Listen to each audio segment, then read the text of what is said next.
So this evening we have a 2008 Chrysler Town & Country, and it's here because the red brake warning light is on.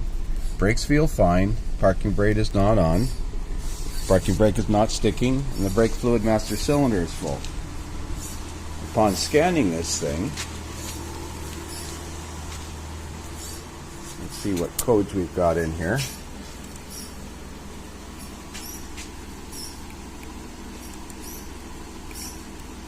Let's see.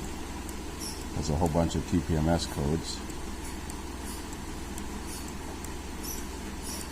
Oh boy.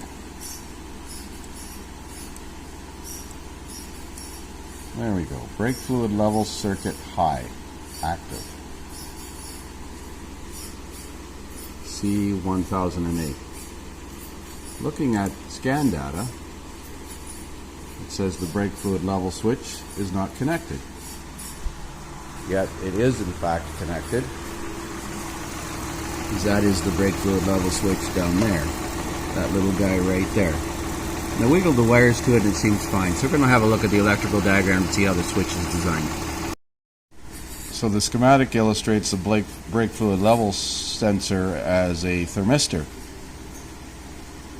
definitely not just a simple switch, so we can't simply just jump it or disconnect it. Right now it's saying it's disconnected. So we'll have a look at that troubleshooting code for C1008.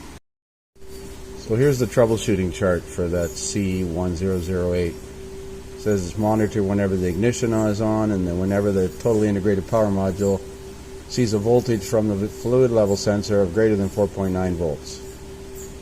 It says make sure it's not low on brake fluid. With the scan tool, read the brake fluid level switch signal voltage is above 4.9 volts. Let's have a look. We'll go into the scanner data here, and here's the brake fluid level voltage. It's at 3.2. Yet over here it says not connected. Now which one we believe here? Well, let's go back to no data here. Refer to ABS intermittent conditions. Well, it's certainly not an intermittent condition because the brake fluid indicator light is on. Hey. Harness, measure voltage, repair the brake fluid level. So I wonder if we put a variable resistor in there, or should we just change the brake fluid level sensor? Damn.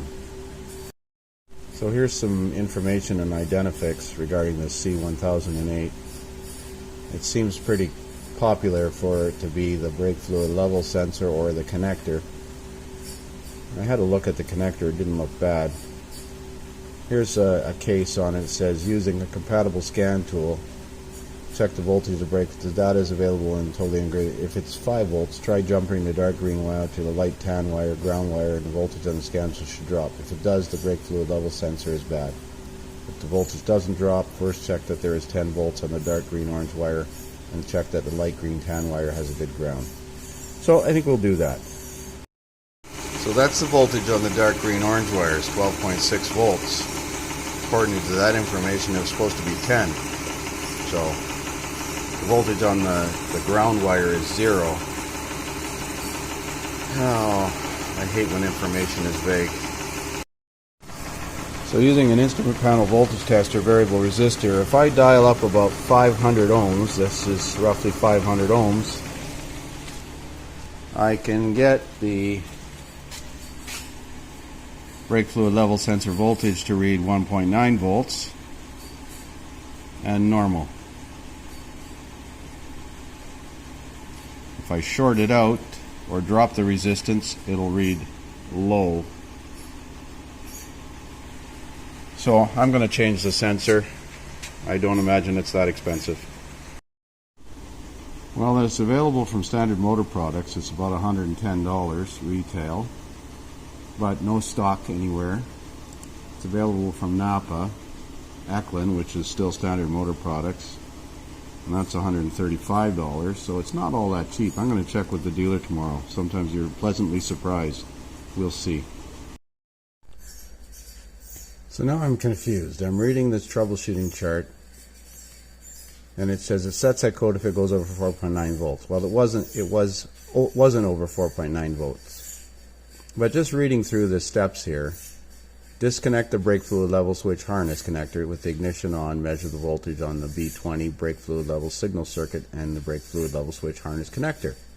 Is it above 5.2? So here they're saying it's supposed to be 5 volts. Well, it was actually 12.6. Well, if that's the case, it's above 5.2, repair the short to voltage in the circuit. Is that possible? Then it goes down here, if you look a little closer, it says, at one point measure the resistance of the switch, or the sensor. Is the resistance between 9,000 and 11,000? Well, if I take that to mean 9,000 to 11,000 should be normal fluid level, because I imagine this is done with the sensor installed in the master cylinder, then the circuit should respond accordingly with 9,000 to 11,000 ohms. Oh my goodness sakes. Well, I suppose if there is a short to voltage on that wire and it's 12 volts, then it would have to have lower resistance. No, higher resistance to drop it. This is not making sense. I hate when I have discrepancies here. So here is a revised troubleshooting chart for this code. It says, is the code active? Well, it was active. Go to step 2.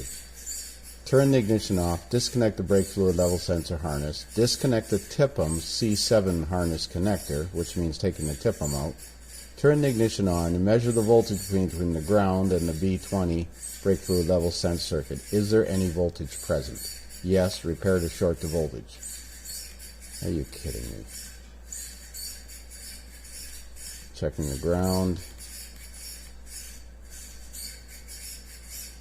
Checking the ground.